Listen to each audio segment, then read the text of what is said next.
terkait apapun Ya.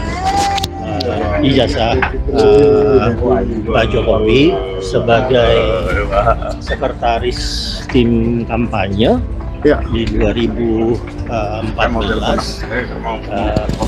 Tugas saya melengkapi Oh, siap.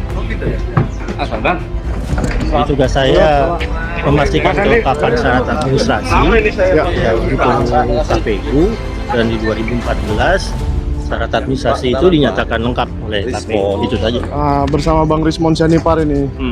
Iya. Tapi tidak ada interaksi apa yang saya lakukan dengan Bang Betor ya, sudah untuk membicarakan ijazah tersebut, termasuk dengan misalnya timnya Pak Jokowi ya, mungkin yang dimaksud David dan Widodo. kawan-kawan. Saya nggak ada interaksi. nggak berinteraksi. Kader PDIP sekaligus mantan sekretaris tim kampanye nasional Jokowi Yusuf Kala pada pemilu 2014, Andi Wijayanto akhirnya angkat bicara terkait isu pembuatan ijazah palsu di Pasar Pramuka yang sempat disinggung Petor Suryadi. Dalam sebuah wawancara, Andi Wijayanto menegaskan bahwa dirinya tidak pernah berinteraksi dengan Petor maupun terlibat dalam praktik yang disebut. Ia mengatakan tidak pernah berinteraksi dengan Petor terkait dengan ijazah, tidak pernah ada pembicaraan itu, tidak ada keterlibatannya dalam urusan ijazah yang sekarang ramai dibicarakan. Tapi memang Pak Andi sebagai sekretaris tim kampanye hari itu memang melihat ada ijazah aslinya yang dilegalisir. Saya melihat ijazah. Melihat dan mirip nggak Pak seperti yang beredar di media sosial belakangan ini? Saya cenderung nggak ingat ya. Itu 2014 itu tidak ada di kepala saya pertanyaan tentang keaslian ijazah. Ya, saat itu di kepala saya seseorang yang dicalonkan sudah 2 kali wali kota, sudah 1 kali gubernur. Jadi tidak ada di pertanyaan di kepala saya untuk mengecek keaslian ijazah itu, dan saat itu KPU hanya menanyakan apakah gelar akademik akan ditulis di surat suara. Jika gelar akademik akan ditulis di surat suara, maka legalisir ijazah S1 harus ada. Itu saja pertanyaan. Andi menegaskan bahwa tugasnya sebagai sekretaris tim kampanye nasional pada pemilu 2014 hanyalah memastikan kelengkapan dokumen administrasi yang menjadi persyaratan pencalonan. Ia menekankan bahwa semua dokumen termasuk ijazah dinyatakan sah dan lengkap oleh Komisi Pemilihan Umum. Ia juga menyatakan bahwa pada tahun 2014 tidak pernah terbesit di pikirannya untuk mempertanyakan keaslian ijazah Jokowi. Saat itu Jokowi sudah 2 kali menjadi wali kota dan 1 kali menjadi gubernur. Tidak ada pertanyaan di kepalanya mengenai keaslian ijazah. Saat ditanya apakah ia pernah melihat ijazah Jokowi yang dilegalisir, Andi membenarkan bahwa ia pernah melihat dokumen tersebut. Namun ia mengaku tidak mengingat secara detail bagaimana tampilan ijazah itu, termasuk apakah ijazah tersebut mirip dengan yang kini ramai beredar di media sosial. Dan betul nggak Pak? Katanya KPU itu memverifikasi sampai datang ke UGM, sampai datang ke, nggak mungkin ya Pak ya? Itu tugas KPU. Itu sebenarnya tugas KPU untuk memastikan bahwa dokumen-dokumen kelengkapan syarat administrasi itu dinyatakan lengkap. Itu tugas KPU. Tugas kami menyerahkan dokumen-dokumen tersebut. Jadi Bapak nggak tahu KPU melakukan atau enggak ya? Tapi itu tugasnya memang. Saya asumsikan dilakukan ya, karena kemudian seharusnya dokumennya dinyatakan sah dan lengkap oleh KPU. Oke Pak. Terkait kabar bahwa KPU melakukan verifikasi langsung ke Universitas Gadjah Mada, Andi menegaskan bahwa itu merupakan kewenangan KPU.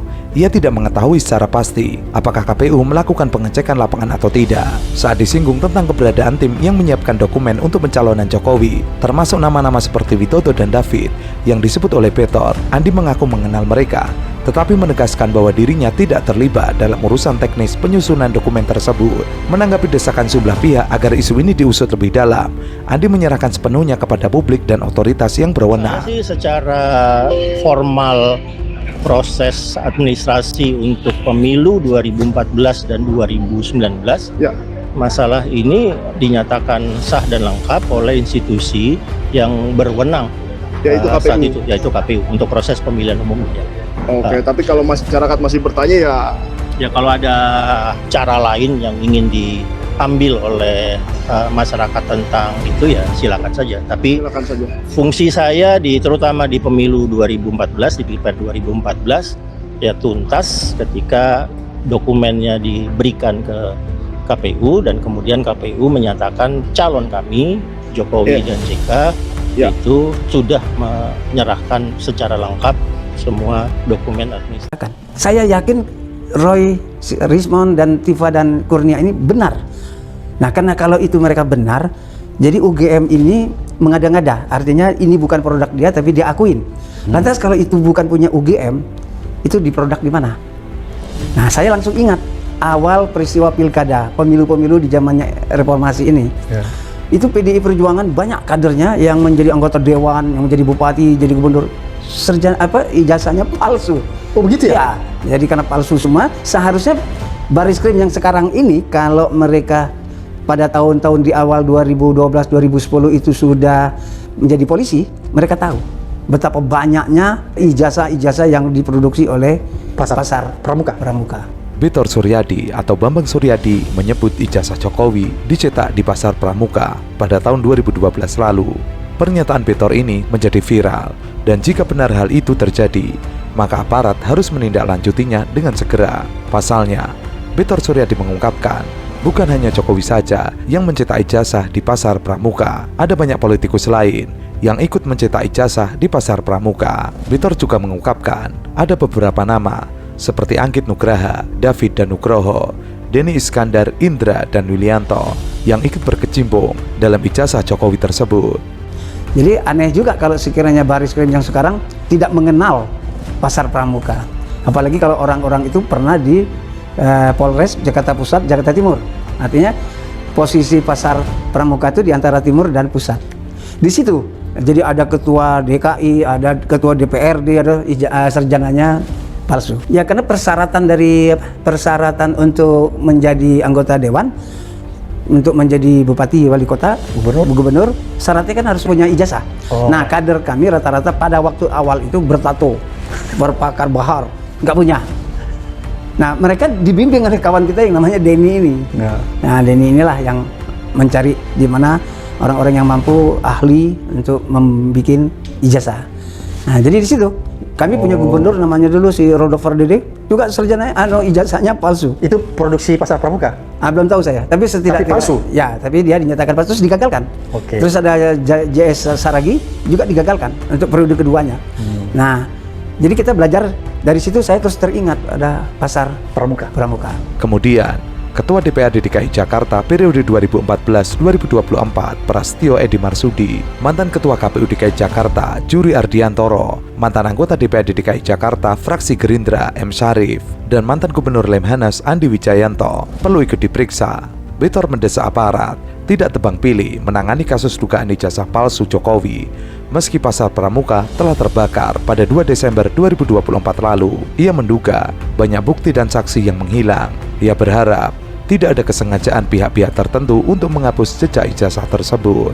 Diketahui tudingan ijazah palsu Jokowi dicetak di pasar pramuka diungkapkan oleh Bitor Suryadi pertama kali di media online. Ia mengatakan ijazah Jokowi dicetak ulang di pasar pramuka. Nah, saya cek setelah pulang dari Solo itu, saya lacak ke kawan-kawan saya yang di kader kan. Ini gimana kok ada pernyataan pertengkaran antara kawan-kawan Roy Suryo dan kawan-kawan dengan UGM, bahwa UGM mengaku ini produknya, tapi secara administrasi legalitas itu pasti palsu. Nah, saya meneliti terus tuh pernyataan-pernyataan itu. Saya jadi teringat itu pasar pramuka. Nah, saya lacak, ini siapa yang pertama kali menerima rombongan Solo. Jadi Solo itu pada awal 2012 itu datang ke Jakarta. Pak Jokowi nih, rombongannya Pak Jokowi. Di antara rombongan itu ada nama-nama ini, ketemulah dengan kawan-kawan di DKI. Nah, dari DKI itu mereka terus bikin pertemuan-pertemuan, terus bertemulah di Jalan Cikini itu. Markasnya Jalan Cikini. Jalan Cikini. Dari situ terus mereka terbitkanlah itu ijazah. Terus dari situ